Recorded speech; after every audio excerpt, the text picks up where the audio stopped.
What is up, everybody? Let's start this up. Over here at Indian Motorcycle Tucson, just got done test riding an Indian FTR 1200S. What we're going to talk about, how to survive a motorcycle accident part dose. If you missed the first one, make sure you check out that video. This one, we're going to go a little more in depth of what you need to do. All right, let's just go. Let's do it.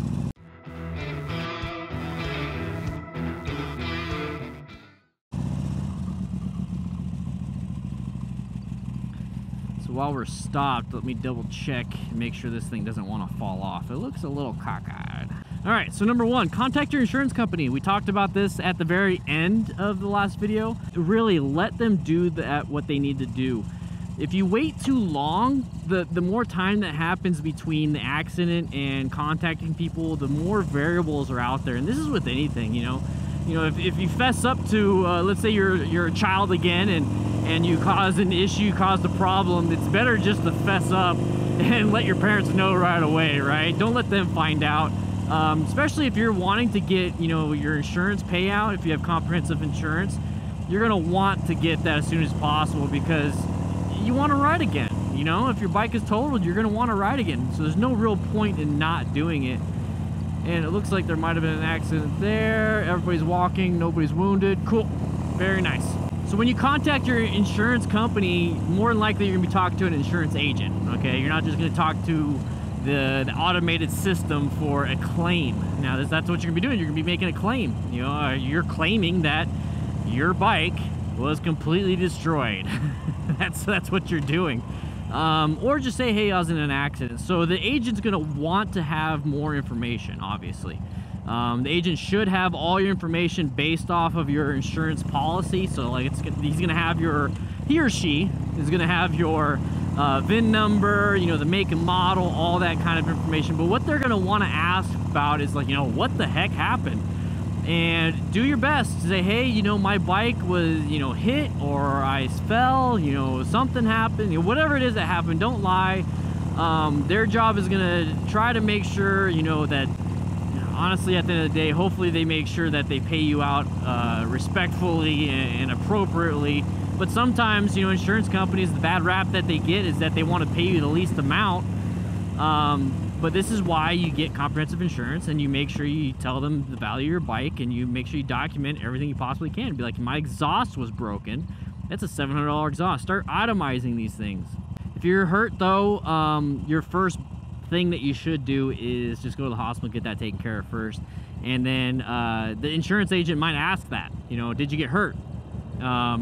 Because if you are hurt, the insurance agent, depending on what type of policy you have, can start putting in the process of getting some of these medical bills paid, especially if somebody else was involved and they're the ones that caused the accident and they have comprehensive, or even liability. That's part of liability, is that if they cause the accident, they're gonna go at that person and be like, hey, your liability insurance is gonna start paying for these medical bills for my person. So that's why it's very important. And you really want to get that information out soon, because you don't want to be paying out of pocket and then be stressed. That's a badass van. Oh, I want it. You don't want to be stressed about that. The less time that you're having to deal with it, the better. So while you're still on scene and you talk to your insurance agent, if you're injured or not, here's the thing. Do not admit fault. Your insurance agent probably will tell you this. Do not admit fault to anybody. Do not admit fault to the cops, your friends, or even your dog. Do not do that. That is not good, because the moment you do that, that is going to be used against you. It's just like the whole thing. You have the right to remain silent. You have that right. And right now, your insurance agent is going to be a lot like your lawyer when it comes to insurance payouts. For now. We'll talk a little bit more about lawyers pretty soon. Do not even say you're like okay too. Just don't admit fault and don't say, hey, yeah, I'm okay. Because you really don't have any idea if you're okay. If you might be injured later, but then you tell the insurance agent, hey, I'm okay. Yeah, I'm fine, everything's fine. And then in 2 days later, you're like in immense pain because of something happened from the accident. You call up your insurance agent, you call up the insurance, and you're like, hey, I gotta get these medical bills paid for. I'm in the hospital now. I'm having this bad back pain. My leg hurts. They say it's, blah, blah, blah, blah. and now your insurance agent, if you have a shady one, you shouldn't have that.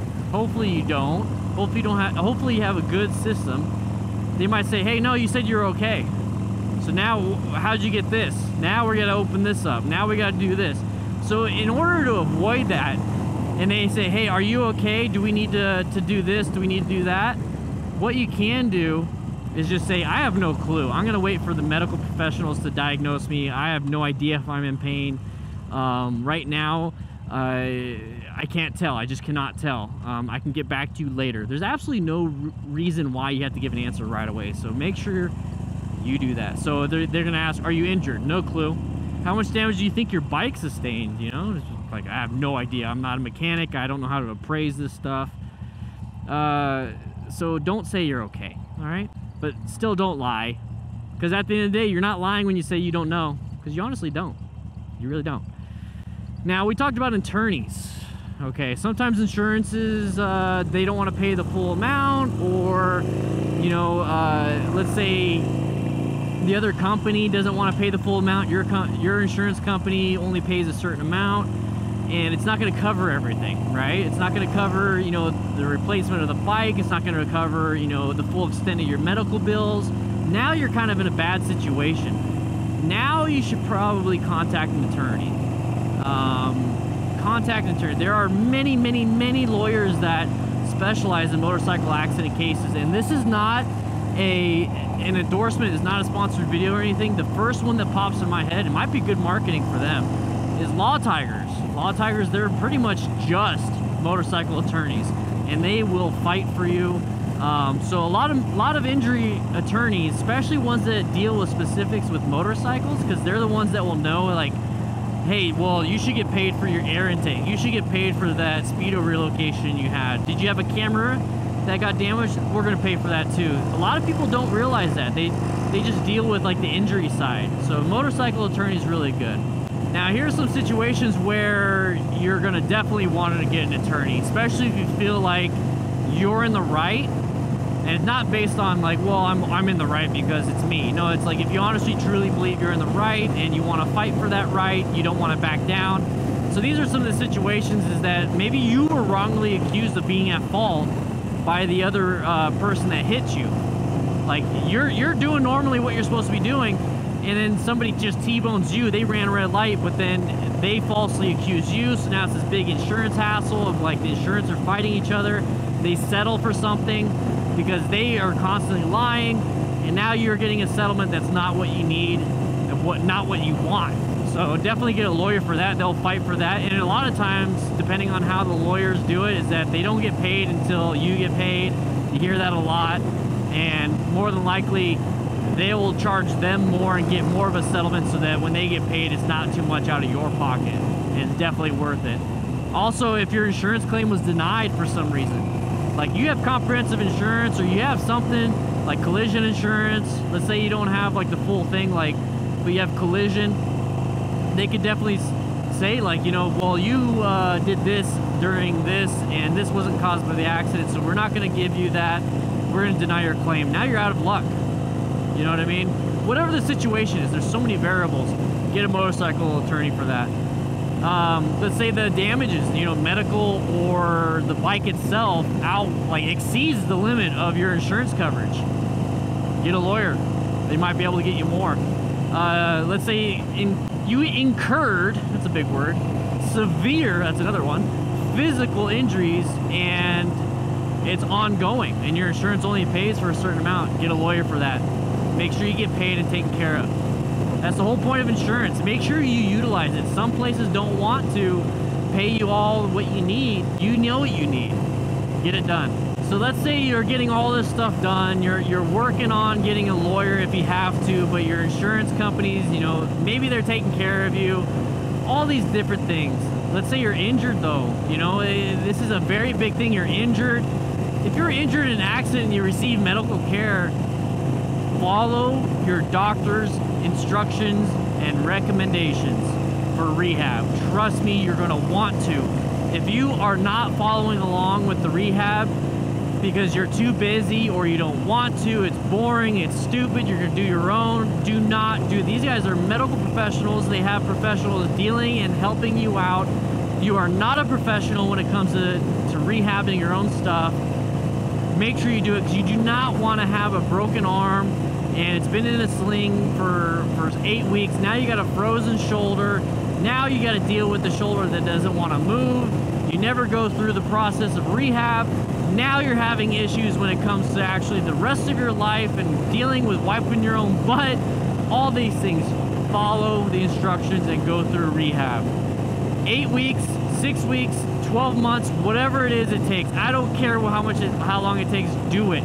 Because the rest of your life, you do not want to have limitations on your body.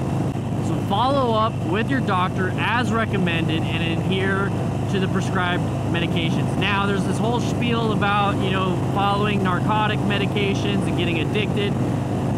Go with what your gut says. If you're not in pain, if you can handle it, if Advil or ibuprofen can handle the pain, I'm not a doctor. Do your own research. Just be aware that narcotics are highly addictive. So for me personally, you know, take them. I would take them for, you know, for the first few days if it's that painful. But if I can handle the pain, and if I can handle the pain on ibuprofen, I'd rather do that than take narcotics and get addicted. Ah, it's so windy. So let's recap this, guys. Let's recap it. Make sure you contact your insurance agent. Do not admit fault. Do not tell everyone that you're okay and then see if you can get something later. Okay, they gotta pay attention to that. Make sure you follow the instructions from your insurance agent. And if you feel like you've been wronged in any type of way through the insurance, or you feel like you're not compensated enough for all your injuries and your bike costs, get a lawyer. Contact a lawyer. At least get a consultation and see what they can do for you. And then if you are injured, and if they're minor or otherwise, make sure you follow along with the doctor's recommendations, prescriptions, everything. Follow along, keep up with your appointments, and make sure you do that, because after an accident, if you have any type of debilitating injuries that could be lifelong, or even not lifelong, but let's say for the next 5 years it's going to affect you negatively. If that could be reduced because you took rehab and stuff, do it. Absolutely do it. And if the insurance won't cover all that, that's where you get a lawyer for. Okay, that's an ongoing injury caused by the accident. Get a lawyer that will fight for you to get you those coverages. That is super important. This is part 2 of part 3. Part 3 is going to go dive in even more. So make sure you watch part 1 and stay tuned for part 3, everybody. With that said, I hope you guys ride safe, be safe. I really want you guys to be in a good state of mind when it comes to riding. I want you guys to be in a good state of mind for everything, okay? We all go through some tough times. Personally, myself, I'm going through a tough time, and it's good to talk to people, okay? It's good to talk to people, and I want you to be able to talk to people, so that's why we have a Discord, and that's why, you know, we have all these things. So trust me, there's people out there that will listen and help out, all right? All right, with that said, hope you guys ride safe, be safe, and I'll see you later.